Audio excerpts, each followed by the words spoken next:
ಸಚಿನ್ ತೆಂಡೂಲ್ಕರ್ ಈ ಹೆಸರು ಕೇಳುತ್ತಿದ್ದಂತೆ batting records, ಕ್ರಿಕೆಟ್ನ ದೇವರು, ಇತಿಹಾಸದಲ್ಲಿ ಅತಿ ಹೆಚ್ಚು ರನ್ ಸ್ಕೋರರ್ ಎಂಬ ಮಾತುಗಳು ನಮ್ಮ ಮನಸ್ಸಿನಲ್ಲಿ ಮೂಡುತ್ತವೆ.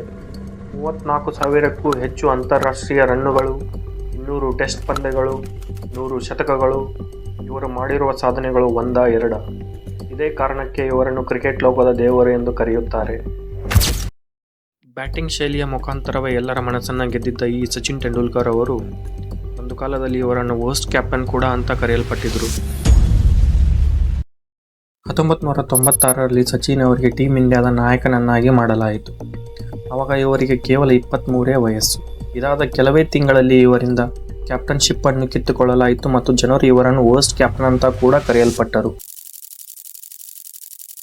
1996 ಆಗಸ್ಟ್ 10ರಂದು ಸಚಿನ್ ತೆಂಡೂಲ್ಕರ್ ಅವರನ್ನು ಟೀಮ್ ಇಂಡಿಯಾದ ಫುಲ್ ಟೈಮ್ ನಾಯಕನನ್ನಾಗಿ ಮಾಡುತ್ತಾರೆ ಮತ್ತು ಇದಾದ ನಂತರ ಅವರು ತಮ್ಮ ಮೊಟ್ಟ ಮೊದಲ ಟೆಸ್ಟ್ ಪಂದ್ಯವನ್ನು ಆಸ್ಟ್ರೇಲಿಯಾ ವಿರುದ್ಧ ಆಡುತ್ತಾರೆ ಮತ್ತು ಈ ಪಂದ್ಯದಲ್ಲಿ ಭಾರತ ತಂಡವು ಜಯ ಸಾಧಿಸುತ್ತದೆ. ಗೆಲುವಿನ ಮುಖಾಂತರ ತಮ್ಮ ಕ್ಯಾಪ್ಟನ್ಸಿಯನ್ನು ಆರಂಭಿಸಿದ ತೆಂಡೂಲ್ಕರ್ ಅವರ ಖುಷಿ ಬಹಳ ದಿನ ಇರಲಿಲ್ಲ.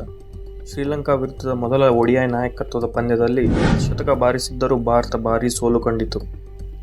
ಮುಂದೆ ದಕ್ಷಿಣ ಆಫ್ರಿಕಾ ಪ್ರವಾಸದಲ್ಲಿ ಟೆಸ್ಟ್ ಸರಣಿ ಸೋಲು 7-0 ಅಂತರದಿಂದ ಮತ್ತು ODI ಸರಣಿ 4-0 ಅಂತರದಿಂದ ಸೋಲು.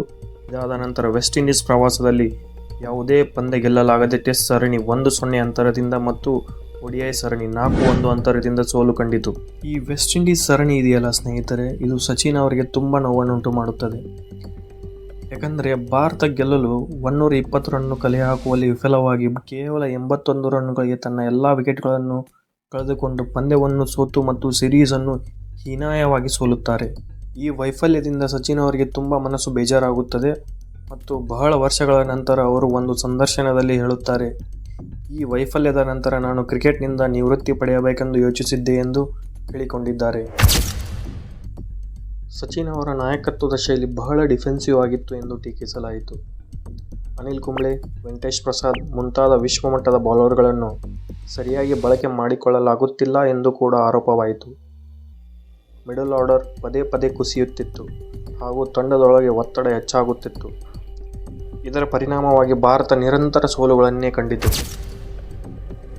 ಇದಾದ ನಂತರ ಟೀಮ್ ಇಂಡಿಯಾದ ನಾಯಕತ್ವವನ್ನು ಮೊಹಮ್ಮದ್ ಅಜರುದ್ದೀನ್ಗೆ ನೀಡಲಾಗುತ್ತದೆ.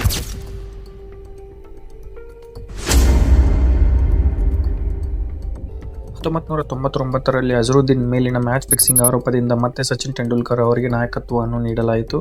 ಆದರೆ ಮತ್ತೆ ಅದೇ ಕತೆ. ಆಸ್ಟ್ರೇಲಿಯಾ ವಿರುದ್ಧ 3-0 ಅಂತರದಿಂದ ಟೆಸ್ಟ್ ಸರಣಿ ಸೋಲು, ಟ್ರೈ ನ್ಯಾಷನಲ್ ಸರಣಿಯಲ್ಲಿ 8 ಪಂದ್ಯದಲ್ಲಿ 7 ಸೋಲು, ದಕ್ಷಿಣ ಆಫ್ರಿಕಾ ವಿರುದ್ಧ ಸರಣಿ ಸೋಲು. ಇದು ತೆಂಡೂಲ್ಕರ್ ಅವರ ನಾಯಕತ್ವದ ಅಂತಿಮ ಹಂತವಾಯಿತು. 2007ರಲ್ಲಿ BCCI ಮತ್ತೆ ಸಚಿನ್ ತೆಂಡೂಲ್ಕರ್ ಅವರಿಗೆ ಕ್ಯಾಪ್ಟನ್ಶಿಪ್ ಆಫರನ್ನು ನೀಡುತ್ತಾರೆ. ಆದರೆ ಸಚಿನ್ ತೆಂಡೂಲ್ಕರ್ ಅವರು ಈ ಆಫರನ್ನು ತಿರಸ್ಕರಿಸುತ್ತಾರೆ ಮತ್ತು MS ಧೋನಿಯನ್ನು ಶಿಫಾರಸು ಮಾಡುತ್ತಾರೆ. ಒಬ್ಬ ವ್ಯಕ್ತಿ ಎಷ್ಟೇ ಮಹಾನ್ ಆಟಗಾರನಾಗಿದ್ದರೂ ನಾಯಕತ್ವ ಒಂದು ಸಂಪೂರ್ಣ ವಿಭಿನ್ನ ಕಲೆ ಎಂದು ಇವರ ಮುಖಾಂತರ ನಮಗೆ ಅರ್ಥವಾಗುತ್ತದೆ.